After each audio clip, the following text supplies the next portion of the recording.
রক্তের সম্পর্ক নয়, ভালোবাসাই হচ্ছে আসল সম্পর্ক। তাহলে ভালোবাসা দিয়ে পরকেও আপন করা যায়। আর আবার ভালোবাসার ভিতরে ঝামেলা থাকলে আপন মানুষও পর হয়। কথা কিন্তু একদম মিথ্যা নয়।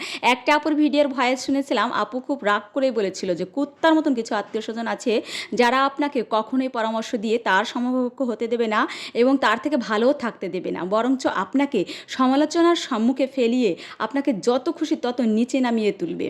ওর কথাগুলো আমার অনেক বেশি ভালো লেগেছিল। যাই হোক, হ্যালো টু এভরিওয়ান, ওয়েলকাম করছি আরেকটা ভিডিওতে। আশা করি আপনারা অনেক অনেক অনেক বেশি ভালো আছেন। আমিও ভালো আছি। আমারও এমন কিছু আত্মীয়স্বজন আছে যারা ভিডিও দেখে আমার ফেসবুকে, কিন্তু কমেন্টস করে বাড়িতে এসে ঝগড়া বাঁধানোর জন্য। কিন্তু আমি তাদের উদ্দেশ্য বলতেছি, আমি কাউকে নিয়ে ভিডিও করি না, আমি জাস্ট কুকিং রিলেটেড ভিডিও করি। এখানে আমার আমার মনের মতন করে ভয়েস দেওয়ার চেষ্টা করি। হতে পারে এটা আমার জীবনের সাথে যায় না হয়, এটা কোনো বাস্তব জীবনের সাথেই যাচ্ছে না, এখানে মোটিভেশনমূলক কথাবার্তা, বিভিন্ন রকমের ফানি কথাবার্তা ইত্যাদি ইত্যাদি অ্যাড করা হয় আমার ভিডিওর ভয়েসে। কাউকে আমি পার্সোনালি হিট করার জন্য আমি ভিডিও করি না। তো যাই হোক, যারা আমার ভিডিও দেখেন আত্মীয় স্বজন সবার পায়ে ধরে বলতেছি যে তারা আমার ভিডিওগুলো অবশ্যই স্কিপ করবেন, ধাক্কা মেরে উপরের দিকে উঠিয়ে দিবেন, যাতে কোনোভাবেই আপনার সামনে আমার ভিডিওটা না যায়। কারণ আমি ভিডিও করি আমার জন্য, আপনার জন্য নয়। ভিডিও করতে আমার ভালো লাগে, তাই আমি ভিডিও করি। ভিডিও করে মেক করে এখান থেকে কোটি কোটি টাকা ইনকাম করি।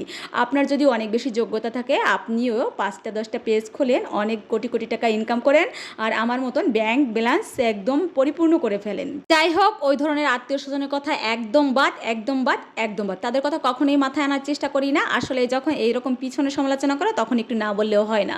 তো পিঠা যখন মানে পিঠা বানাতে বসি, তখন আমার শ্বশুরের কথা মনে পড়ে যায়। আমার শ্বশুর অনেক বেশি পিঠা খেতে পছন্দ করতো। আমাদের ঘরে কলা একটু লাল হতে না হতে আমার শ্বশুর আমাকে বলে ফেলতো, মা পিঠা বানাও, পিঠা খাবে তোমার মেয়ে। আসলে তার খাওয়ার অনেক বেশি ইচ্ছা থাকতো পিঠা, তাই আমি বুঝে ঝটপট পিঠা তৈরি করে ফেলতাম। ঠিক তেমন আমার ছেলেকে কলা ছুলতে দেখেছো না ভিডিওর শুরুতে?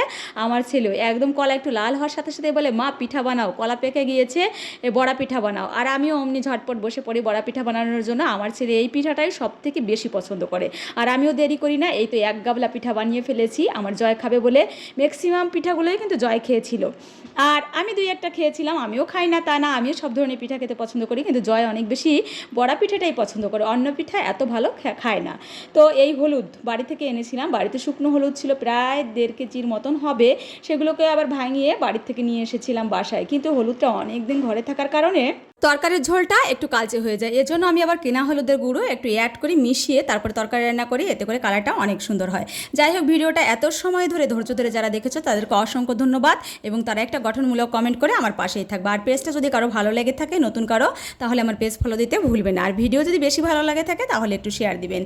অনেক অনেক কথা শেয়ার করে ফেলেছি, তো যারা ভিডিও মেক করতেছেন তারা আত্মীয় স্বজনের জন্য মন খারাপ করবেন না। অবশ্যই মন দিয়ে আপনি আপনার কাজের জায়গায় ঠিক থাকুন, আপনি সফল হবেন, নিশ্চিত ভালো থাকুন।